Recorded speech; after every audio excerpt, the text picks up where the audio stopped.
Você já se pegou pensando, isso nem vai demorar tanto tempo assim? E aí, na realidade, acabou sendo surpreendida ao ver quanto tempo demorou, levando mais do que o dobro do tempo do que você tinha imaginado? Olá, este é o Em Busca da Rotina Perfeita, experiências reais de uma pesquisadora em comportamento humano. O meu nome é Julia Testori, @JuTestori, e esse podcast surgiu para dar vazão para ideias, reflexões que não cabem em 15 segundos de um story. A gente começa todos os episódios conversando um pouco sobre o tema, e depois eu trago para vocês o que eu venho estudado para entender um pouco melhor isso na minha rotina e quem sabe talvez te ajudar a entender melhor a sua também. Você já passou por alguma situação em que você subestimou completamente o tempo necessário para concluir uma tarefa? Se você falar que não, eu sei que você está mentindo. E assim, a gente não tá falando de imaginei que eu ia precisar de 1 hora e levei 1h10. Imaginei que ia precisar de 1 hora, levei 5 dias. Isso se chama a falácia do planejamento. E você não é um alecrim dourado que nasceu no campo sem ser semeado. Isso acontece na sua rotina, na minha rotina e na rotina de todo mundo. Simplesmente porque nós somos humanos. E por mais que a gente tente ser muito racional, ainda mais para quem tem o pezinho no control freak, no ser controlador, que eu compartilho um pouco, disso, como vocês bem sabem, a gente às vezes acha que consegue controlar tudo e consegue criar a fórmula perfeita para ter um planejamento em que eu já consegui prever tudo e que seguindo esse planejamento não tem como dar errado. Só que a gente tira dessa conta o fato de que nós somos seres irracionais. A gente fala, sobre sermos racionais, nossa capacidade de pensar e enfim. Mas a grande realidade inclusive já falamos em um episódio sobre isso, a nossa cabeça recebe muitas informações e assimila essas informações com vieses, ou seja, com lentes que fazem com que a gente enxergue, na verdade, aquilo que não necessariamente é a realidade. E a gente, buscando essa rotina perfeita, buscando um bom planejamento para os nossos sonhos, nossas metas, a gente acaba tropeçando nessa situação de criar um planejamento e subestimar os recursos necessários. A gente está falando aqui de tempo, mas isso pode ser de custos, de riscos, muito comum. E só para dar aqui uma referência para vocês, se você está assistindo esse episódio em vídeo, o vídeo desse episódio está disponível tanto no YouTube quanto no Spotify. Então, se você está me ouvindo pelo Spotify e você quer saber como estou vestindo, porque hoje eu estou especialmente arrumada, é só clicar aqui na função de vídeo. Todos os episódios, eles contam com um vídeo. Todos não, alguns não, mas quase todos. E além de estar com a minha mantinha, porque hoje cheguei aqui para gravar antes das 7 da manhã. Tava 14 graus. Pra gente aqui de São Paulo é bem frio. Acho que pra qualquer pessoa do Brasil, é bem frio. Mas não só isso. Eu venho de uma gripe que estou me recuperando. Então, 1000 desculpas por essa minha voz anasalada. Ela é um pouco anasalada por natureza. Não tenho o que eu possa fazer. Não tenho problemas de respiração, tá? Mas eu peguei uma gripe semana passada. E, inclusive, estou aqui num processo de um glow up. Pra tentar sair dessa fossa.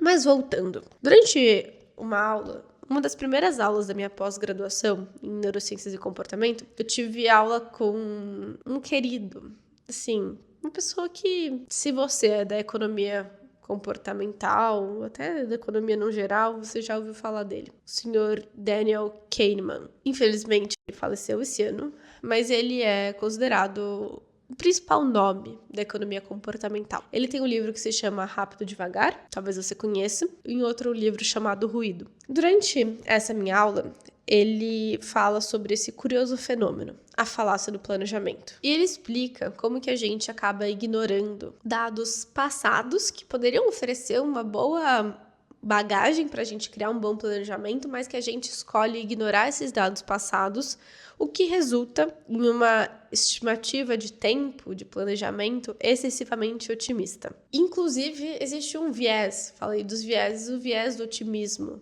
Essa nossa lente, que falaremos mais sobre isso no próximo bloco, que nos faz acreditar que o futuro será sempre melhor do que o passado. Pobre coitada de nós. Agora me conta, na verdade pensa aí e eu vou deixar aqui embaixo na caixinha do Spotify essa pergunta e você pode também deixar nos comentários se você estiver assistindo no YouTube. Você já passou por alguma situação em que você se planejou e na verdade demorou muito mais do que você imaginava? Isso acontece muito em obras. Se você é arquiteto, você sabe do que eu tô falando. Se você já contratou um arquiteto ou uma arquiteta, você também sabe do que eu estou falando. Se você espera que uma obra vai ser concluída em 6 meses, prepara aí 1 ano de reformas na sua casa. Mas isso pode valer para muitas outras coisas. Arrisco dizer que não existe um projeto meu que saiu dentro do prazo. E olha que eu sou uma pessoa empenhada em ter um bom planejamento. E eu faço questão da minha equipe também ser muito bem treinada e muito bem alinhada comigo em relação a isso. Afinal de contas, além de estudar sobre comportamento,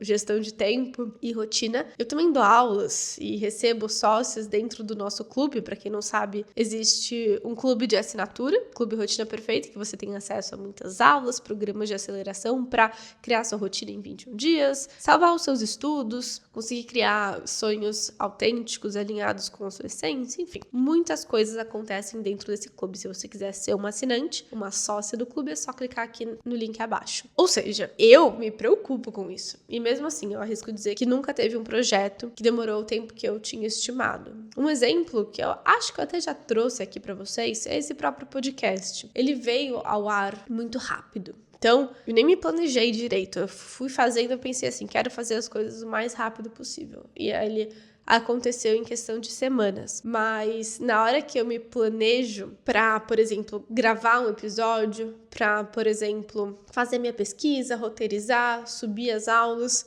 obviamente, o meu planejamento inicial, ele não tinha tantos dados do passado. E eu poderia ter feito alguma coisa em respeito a isso, que seria coletar de outras pessoas, a gente vai falar sobre isso. Mas eu falei assim, não, deixa eu testar aqui, eu pego das minhas próprias variáveis uma boa estimativa. E o que eu julguei que precisaria de 5 horas semanais para fazer o podcast acontecer, resulta hoje em mais de 15 horas semanais. Mesmo com o meu histórico, colocava na minha agenda que eu iria precisar de 1 hora para escrever minha newsletter e eu costumo demorar 3 horas. Isso também acontece com projetos dentro do clube. A gente, por exemplo, tem um projeto que está sendo aperfeiçoado e tentando sair do papel há meses, que é o programa de indicação de sócios, para sócios conseguirem indicar e ganhar coisas assim, por sócios indicados, né? E a gente tá estudando isso desde novembro do ano passado. Era um projeto para durar 2 meses, 3 meses. E ele continua durando. Ele continua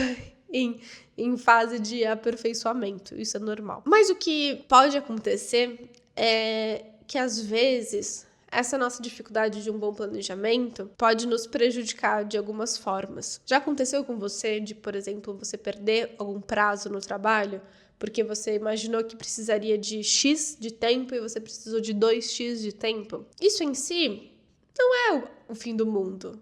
Mas se outras pessoas dependem do seu trabalho, se existe uma cobrança e existe uma pessoa superior, uma hierarquia que você tem que prestar contas, isso pode começar a pegar mal, sabe? Você pode começar a ser entendida como aquela pessoa que não consegue lidar com os prazos, não consegue cumprir com o combinado, com o planejado, e isso não é a melhor forma de você lidar com as suas tarefas do seu trabalho. E antes de gravar esse episódio, eu tava conversando com a Raquel, uma amiga minha que mora comigo, e é muito doido que por mais que a gente saiba que toda vez a gente precisa de mais tempo do que o que a gente estipula, a gente continua comunicando um tempo inferior. A gente continua sendo otimista, tipo, dessa vez vai, não, eu vou conseguir dar um jeito. E aí, se eu tô em reunião e alguém pede, quanto tempo você precisa para editar esse vídeo? Em 1 dia eu consigo. Mas primeiro, em 1 dia você consegue se você não tiver mais nada acontecendo. E segundo, tem muitas chances de acontecer alguma coisa lá no meio que vai precisar de um pouco mais de tempo seu. Um programa que é resetado, algum imprevisto com o computador. Por isso que é muito importante a gente ter o que eu chamo de gordurinhas de tempo. Em inglês, a gente chama isso de buffer time, que é um amortecedor. São espaços que a gente coloca para garantir, ou pelo menos para amortecer um pouco, né? Ter da onde comer, caso a gente precise de mais tempo. E conversando com ela, a gente percebeu que estamos simplesmente em uma situação sem solução. Por quê? Se existe a falácia do planejamento que diz que o projeto, ou enfim, a realização daquilo vai sempre demorar mais do que o tempo planejado, existe uma outra coisa em contrapartida, que se chama Lei de Parkinson. Não sei se vocês já me ouviram falar sobre isso, mas a lei tem esse nome por conta do criador, o sobrenome dele, que cunhou o termo, mas que ele diz que a tarefa vai ocupar o espaço em que você tiver disponível para aquela tarefa. Ou seja, vamos lá, vamos entender como que o buraco é mais embaixo, como que não é algo simples. Se fosse algo muito simples, ninguém estaria patinando nisso. O Prêmio Nobel de Economia não estaria dando atenção à falácia do planejamento. Por quê? Vamos criar a seguinte situação. Você está na faculdade, você está na pós-graduação e você tem uma matéria para assistir e uma prova para fazer. Toda tarefa, toda matéria é assim. Você assiste a matéria, a aula, e aí você faz um exercício, uma prova. Você vai e usa o seu conhecimento de planejamento para criar um bom planejamento para conseguir assistir e fazer essa prova. Assistir essa aula e fazer a prova. Então você vai lá e olha quantas horas tem ou minutos tem, tenta dar uma olhada em material complementar, tem leitura, não tem leitura, pega o seu histórico, então, considerando as matérias passadas, quanto tempo que eu precisei para estudar para essa matéria, para assistir, para fixar o conteúdo, para estudar, para ler, quanto tempo que eu demorei na prova. Então, você faz tanta coleta das informações que tem à sua disposição, quanto do seu histórico, né? E aí você pensa assim, tá, em uma semana eu consigo dar conta de assistir as aulas, estudar e fazer a prova. Então, uma matéria por semana eu consigo cortar. Vamos supor que é uma pós-graduação assíncrona, né? E aí, o que acontece? Você pensa assim, mas eu sei da falácia do planejamento. Ela não vai me ganhar dessa vez. Então, o que eu vou fazer? Eu vou dobrar o tempo. Eu vou deixar 2 semanas para cada matéria. Então, mesmo se tiver imprevisto, mesmo se ela for mais cabeçuda, mesmo se tiver mais material complementar, eu vou ter o dobro do tempo para fazer, comparado, né, ao meu histórico, então vai dar bom. Só que aí o que acontece? A lei de Parkinson diz que a tarefa vai ocupar o tempo que você tiver estipulado para ela. Então, se você coloca 2 semanas, chega a segunda-feira e você já faz um corpo mole. Você já pensa assim, eu tenho até semana que vem, tenho 15 dias para fazer isso. E aí você vai levando, e levando, e levando. E aquilo vai durando. E aí passa uma semana, você não fez nada. E aí você vai ter o quê? Uma semana para cumprir com essa matéria. E aí você vai cumprir, surge um imprevisto, você não dá conta.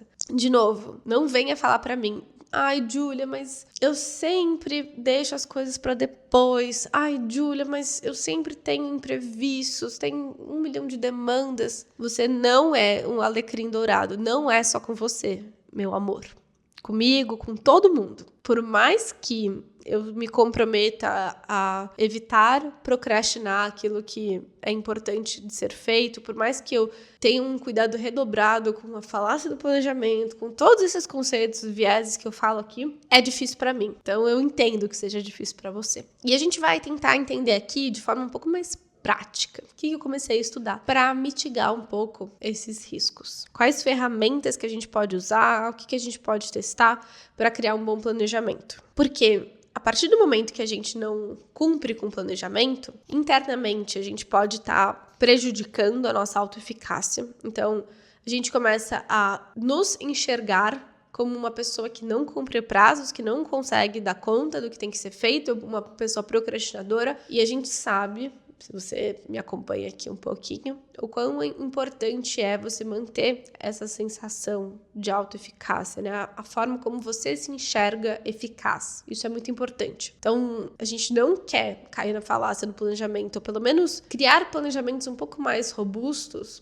para não prejudicar a nossa autoeficácia, mas também para não ficar resolvendo pendência de última hora, resolvendo pendência de último segundo, porque isso gera um estresse absurdo. Isso faz com que a gente não consiga colocar realmente o que a gente tem para dar naquela tarefa, naquela atividade. Então, a qualidade é muito reduzida e o estresse é muito grande. Tem gente que fala, mas eu só funciono sob pressão, vou esperar chegar sob pressão porque aí eu faço. Tá bom, mas a que custo? Se você falar para mim, não, isso não me afeta de jeito nenhum, parabéns. Talvez isso não afete a sua saúde mental, mas eu diria que muito provavelmente vai afetar a qualidade. A não ser que seja uma tarefa, tipo, responder aquele e-mail, que aí se você responde um pouquinho melhor, um pouquinho pior, não tem problema. Mas se a gente tá falando de tarefas que são importantes de serem feitas e que o bom resultado realmente faz parte do que você está buscando, enfim, a sua carreira, o seu projeto de vida, e aí a gente leva ao limite isso, a qualidade desse resultado pode se impactar de alguma forma. E antes da gente partir para o segundo bloco, tenho mais 2 tópicos que eu listei para vocês. Primeiro, sobre a cobrança que a gente exerce em nós mesmas. Lembra quando a gente conversou por aqui sobre o livro A Sociedade do Cansaço? Foi no episódio Minha Rotina como Empreendedora. Falamos sobre esse processo que no século passado existia alguém que cobrava da gente, um chefe, uma autoridade, e aos poucos essa cobrança ela foi sendo introjetada em nós, então a autocobrança ela é muito excessiva. E isso já é responsável por um adoecimento muito complexo de nós enquanto sociedade. Agora, imagina se cobrar de algo que nem tá no plano da realidade. Eu vou me cobrar de entregar algo no prazo, sendo que o prazo que eu estabeleci dentro daquele planejamento já nasceu defeituoso. Por isso que é muito importante a gente pensar em um planejamento realista, pensar em um planejamento que não vai se concretizar exatamente da forma como eu imaginei, mas ele é muito mais, como eu falei, robusto, muito mais bem pensado. Isso é importante. E o segundo ponto que eu queria falar com vocês antes da gente ir é uma técnica tática que eu desenvolvi de forma natural. Foi assim a forma como eu encontrei para lidar melhor com essas mudanças de planejado versus realizado. Mas que por eu ter desenvolvido isso intuitivamente, nem parei para pensar como que outras pessoas poderiam se beneficiar dessa forma de lidar com a minha agenda. Mas toda vez que eu falo isso para pessoas em entrevistas, podcasts, para alunas, mentoradas, todo mundo fica, nossa, isso faz muito sentido. Então, aqui está o meu pulo do gato. Eu faço um bom planejamento. Eu tento aplicar tudo que eu vou falar para vocês no bloco seguinte, que eu fui aprendendo e estudando. Crio prazos intermediários, crio as minhas gordurinhas de tempo, buffer time, crio nessas margens e eu faço isso. Mas toda vez que esse planejamento ele tá na vida real acontecendo, existe uma diferença, né? Um gap entre uma coisa e outra. Isso é normal. Tá? Não é normal ter uma diferença absurda que vai te prejudicar, vai mexer com a sua autoeficácia, saúde mental, blá, com até as pessoas que dependem de você, né, para poder entregar outras coisas, vai prejudicar. Mas uma diferença, discrepância sutil é normal. E o que eu faço? Primeiro, toda vez que eu faço um planejamento, essas etapas vão para o meu Google Agenda. Agora Notion Calendar, que é uma coisa integrada com a outra. E eu crio blocos de tempo. Se você não sabe o que são blocos de tempo, episódio antepassado falamos exatamente sobre time boxing. O que são blocos de tempo? Eu crio blocos de tempo com essas etapas nesse meu projeto, desse meu planejamento. E aí, enquanto a vida acontece, às vezes eu me atraso, às vezes eu fico doente, como estou agora. Desculpa por isso, gente. Às vezes surge uma demanda muito importante. Cuidado com demandas muito importantes, elas raramente são muito importantes. Às vezes surge um projeto muito legal que eu quero participar, que eu escolho participar. Enfim, coisas acontecem. E o que eu faço? Eu me permito mover a todo momento os meus blocos de tempo. Todos os meus blocos de tempo eles são mexidos, todos os dias, todos os momentos, todos os horários, todos os segundos. Todo dia eu começo o dia olhando a minha agenda e movendo, mexendo os meus blocos de tempo. A metodologia específica por trás disso tudo, toda a estratégia por trás disso, faz parte do meu método de criação de rotina, que está dentro do Clube Rotina Perfeita. Mas, e agora vamos fazer até um parênteses, existe muito conteúdo valioso disponível aqui no Em Busca da Rotina Perfeita, nesse podcast. A gente já tá chegando no 20º episódio, isso vezes 40 minutos, não vou fazer a conta, mas é muito conteúdo. E por mais que tenha uma reflexão e seja uma reflexão pelo lado do entretenimento, é um podcast de educação. Você tem quase que aulas todas as segundas de manhã comigo. E esse conteúdo, ele tá disponível gratuitamente para qualquer pessoa que quiser acessar. Então, se você sente que gostaria de me retribuir de alguma forma, você vai fazer o seguinte, não vai te custar nada. Você vai entrar no perfil dentro do Spotify do podcast, você vai clicar em seguir. E se você der 5 estrelas, eu vou ficar ainda mais feliz. Se você estiver pelo YouTube, você vai clicar no like aqui embaixo e vai clicar em me seguir. Por que, Júlia? Porque isso faz muita diferença. Isso faz muita diferença para mim, enquanto produtora de conteúdo. Faz muita diferença para o algoritmo entender que é um conteúdo valioso, e isso faz com que o episódio chegue para cada vez mais pessoas, e mais pessoas têm acesso a esse conteúdo lindo, maravilhoso, gratuitamente disponível para você. Então, tá bom? Muito obrigada. Então, esse era o meu momento de direcionamento para vocês. E voltando, essa forma de tornar o seu Google Agenda, o seu Notion Calendar, sei lá, o que seja que você usa para se planejar, algo orgânico, a palavra, sabe? Algo que é vivo, não é estático, é muito importante. Eu tenho lá um bloquinho de rotina matinal, começa às 5h15 e vai até às 6h30. Acordei um pouco mais tarde, tá tudo bem. Eu vou lá e mexo. Aí eu decido, eu vou encurtar minha rotina matinal para começar às 6h30 no trabalho, ou hoje eu vou começar às 6h45. Porque a partir disso você consegue ter um histórico, visualizar esse histórico, e você consegue recalcular a rota com muito mais facilidade, porque você enxerga de forma objetiva. Se isso que eu falei não ficou tão claro, testa. Testa, sim, o que você entendeu. Porque aí, no processo, você vai entendendo a lógica de funcionamento. E é claro que se você quiser se tornar sócio do Clube Rotina Perfeita e ter acesso a toda essa metodologia, você será mais do que bem-vinda. E com isso, vamos para o próximo bloco. Eu já trouxe aqui para vocês no primeiro bloco um pouco sobre esse autor, Daniel Kahneman, prêmio Nobel, escritor do Rápido e Devagar, e esse livro aqui é O Ruído, uma falha no julgamento humano.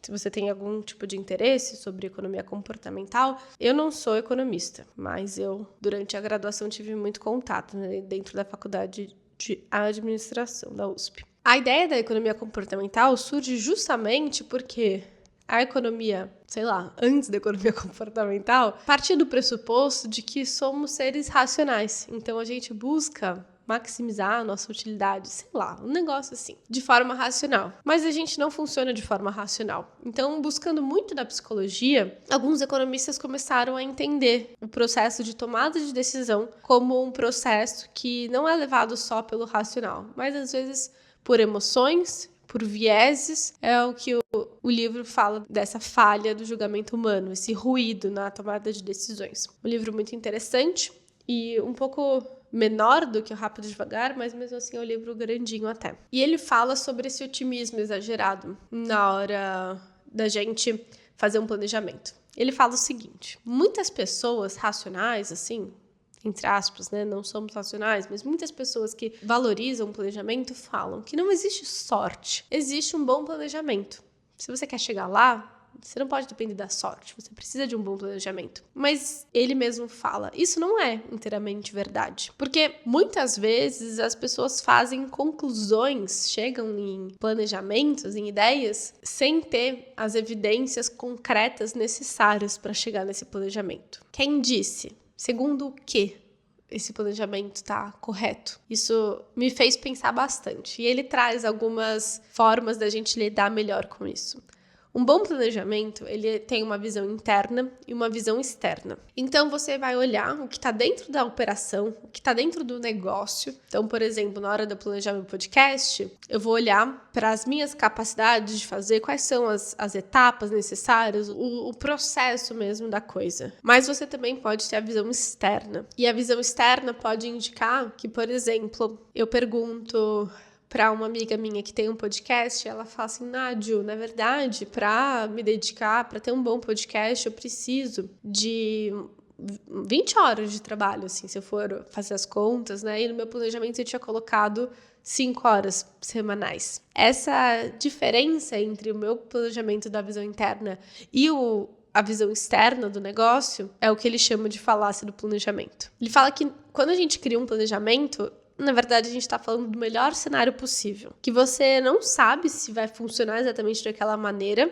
mas que você julga que vai estar perto daquele planejamento. E aí você pensa, se alguma coisa der errado, vai demorar um tiquinho mais, essa gordurinha a mais. Mas isso já está partindo do pressuposto de que aquele julgamento inicial estava certo, que nem sempre é verdade. E a melhor forma da gente se adequar a realidade e aceitando essa visão externa, entendendo de fora pessoas que já viveram isso, que têm experiência concreta com aquilo, o que elas diriam desse planejamento. Isso precisa ser feito para todas as tomadas de decisão, todos os projetos e planejamentos da sua rotina, da sua vida, do seu trabalho, dos seus sonhos? Não, mas é uma coisa importante de se pensar na hora de criar um planejamento. Quanto que esse planejamento ele parte de evidências e o quanto que, na verdade, é só uma estimativa errada da sua cabeça. E aceitar a visão de pessoas que passaram por esse caminho e tomar aquelas evidências como as evidências concretas é muito mais inteligente do que pensar assim, mas se aquela pessoa demorou muito, eu consigo fazer mais rápido. Será mesmo? E pesquisando um pouco mais sobre a falácia do planejamento e o Kahneman fala sobre esse otimismo exagerado, eu tropecei no livro que é O Viés do Otimismo, The Optimism Bias. Não sei se está disponível em português, mas que ele fala sobre como que existe um viés que nos faz prever que as situações do futuro serão sempre melhores do que o que aconteceu no passado. Ela fala que, essa autora fala que existe um estado mental padrão dos seres humanos, que é uma característica muito enraizada na nossa biologia, na nossa psicologia, que nos faz ter esse viés de achar que o que vem pela frente vai ser muito melhor do que o que já aconteceu com a gente. Isso pode ser positivo, então ela fala que pessoas otimistas podem ter uma melhor saúde física e melhor saúde mental. Elas se recuperam mais fácil de doenças e enfrentam o estresse de maneira mais eficaz e têm maior expectativa de vida. Aumenta a nossa motivação, resiliência, levando uma probabilidade de sucesso. Mas pode fazer com que, em excesso, esse viés do otimismo nos leve a tomar riscos demais e decisões imprudentes. Negligenciar planos de contingência. Então, imaginar assim, dentro desse planejamento, qual que é a pior coisa que pode acontecer? É isso. Não, mas isso nunca vai acontecer. Então, por que você perguntou qual que é a pior coisa que pode acontecer? Para que você esteja... Não é que você precisa se adequar a esse cenário, mas ter algum plano de contingência, realmente. E se isso acontecer, como que a gente vai agir? Isso contribui 100% para o que a gente aprendeu aqui hoje sobre falácia do planejamento. E como que a gente sai desse buraco juntas? Vamos aos exercícios para a gente testar na nossa rotina nesta semana e criar algum tipo de planejamento. Fica aqui o meu desafio com vocês. Número 1. Revisão dos projetos anteriores. A gente vai escolher um projeto, uma tarefa. A gente não dá a devida atenção para o histórico, mas isso é talvez a evidência mais próxima que a gente tenha, que a gente pode realmente considerar como evidência mesmo. Porque a gente faz as coisas e esquece, joga fora, pensa assim, passou já, agora próximo. Mas é desse lixo aí, que não deveria ser lixo, que a gente consegue tirar muitas conclusões. Por isso que eu sou apaixonada pelo Google Agenda, porque lá eu tenho todo o meu histórico. Você vai escolher um projeto que você tenha concluído recentemente. Você vai comparar o tempo e os recursos estimados com o que realmente foi necessário. E aí você vai fazer um relato, uma conclusão desse projeto. E óbvio, você só vai ter isso se você tiver documentado. Então, se você não tiver onde olhar, comece a documentar, por favor. O exercício 2. Pensa num projeto que você quer concluir o que você está fazendo aí, um planejamento. Você vai criar um planejamento mais realista, baseado em evidências de visões externas. Você vai escolher um projeto, uma tarefa, pesquisar e analisar exemplos semelhantes aos seus, seja por conversa com pares, com chefes, seja por pesquisa mesmo, e vai comparar e observar o tempo e recurso que foi realmente necessário. Você vai fazer as suas estimativas baseando-se nessa visão interna do seu processo, porque só você conhece o seu processo, mas considerando também essa visão externa. E documente isso, por favor. Exercício 3. Gestão do estresse e da saúde mental. A gente vai identificar uma situação que você se sentiu estressada por não cumprir com o planejado, por fazer as coisas de última hora. E você vai escrever como que isso afetou a sua saúde mental. O que você realmente sentiu com essa pressão? Realmente para trazer em palavras, em texto, aquilo que foi sentido e não empurrar para debaixo do tapete. E fica aqui a recomendação de uma leitura que se chama, em inglês, se chama Why Zebras Don't Get Ulcers, que é porque as zebras não têm úlceras. É um neurocientista muito interessante que nessa pesquisa fala sobre como a gente lida com o estresse e como que o ser humano tem uma relação muito particular e peculiar com o estresse, que zebras, como outros animais, não têm. E esse foi o episódio de hoje, espero que você tenha gostado. Muito, muito obrigada por ter ficado até aqui, até agora. Na descrição eu deixo todas as minhas citações e se você gostou, compartilha no seu Instagram, com seus amigos, no grupo da galera, que eu tenho ficado muito feliz com a repercussão desses episódios, tá bom? Um beijo, boa semana e até segunda que vem.